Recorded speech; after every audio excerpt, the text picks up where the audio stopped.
Good evening. Two big British takeover stories have dominated the headlines over the past few days. One now appears to be dead in the water, just 48 hours after offering £115 billion for Unilever.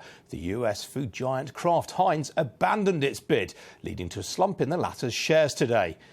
But the other is very much still on. PSA, the owner of Peugeot, remains in advanced talks with GM to take over its loss-making Opel and Vauxhall brands, leading to fears for thousands of British jobs and an urgent question in the Commons.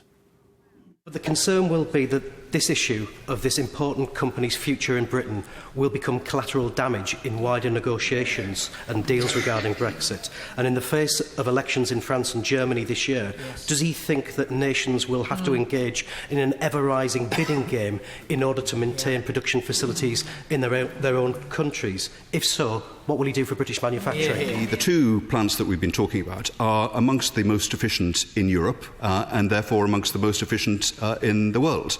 So this is not about altruism. These are successful plants, which is a tribute to their workforce, and they are competitive. We start from a position of strength. And I will, as he would want me to be vigorous in promoting those strengths and into influencing the negotiations so that the excellent workforce that we have there can continue and can go from strength to strength in the future. Well, Iain Wright, who you saw in that exchange with the Business Secretary Greg Clark, is chairman of the Business Select Committee. He's in our Westminster studio. So, Iain, let's start with Vauxhall. Just how worried are you about these UK plants? I think we have to be very, very worried about it. I don't want to endanger any potential talks. On the plus side, the British car industry is a real success story. We've got very productive plants, we've got a highly skilled workforce, good industrial relations. It is a massive success story. So in that regard, the Secretary of State is right. We are starting from a position of strength. Having said that, there's overcapacity in the European car market. There are factories in France and Germany that are not as full in terms of capacity as we are in Britain. And the risk is, as I tried to mention in the House today, that because we've got French and German elections, their governments and their potential political candidates will be saying, come here, we'll do sweetener deals, and that will be at the expense of British manufacturing. But wouldn't that contravene state aid rules?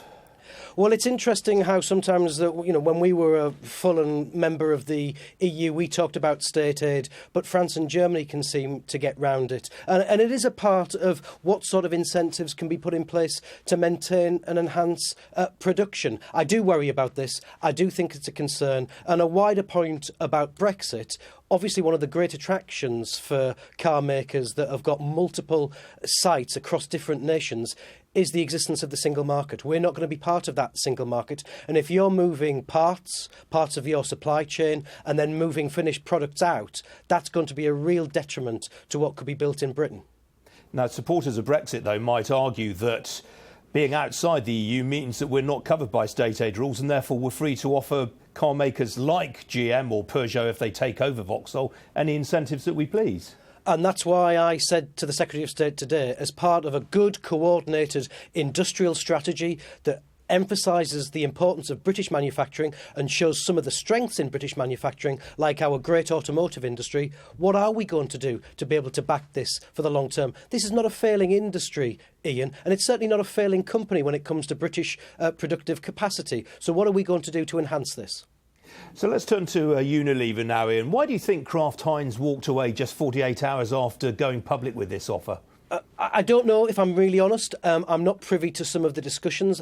I would suspect that they were surprised at the vehemence of the opposition coming from Westminster and Whitehall. My understanding, to the government's credit, they were in discussions with the two companies over the weekend and said this is not something that we particularly agree on. And I think Kraft Heinz wanted to not have a hostile takeover, but to have some sort of agreement that simply wasn't on the cards at all. But do you think if push had come to shove, Iain, that the government actually would have intervened to block Kraft Heinz from buying Unilever?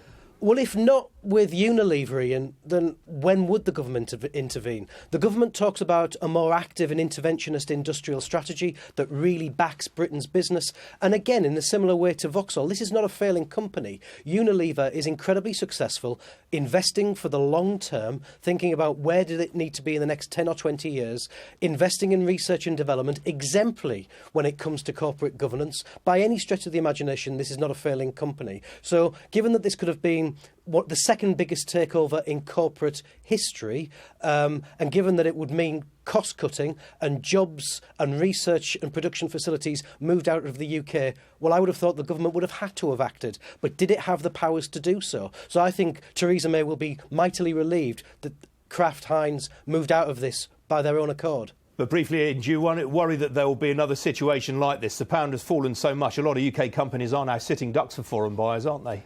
I do think that, and I do think there's possibilities of fire sales of good, productive, profitable British companies. It's not in the interests for Britain to lose those companies, but because of sterling's fall, we are vulnerable, yes.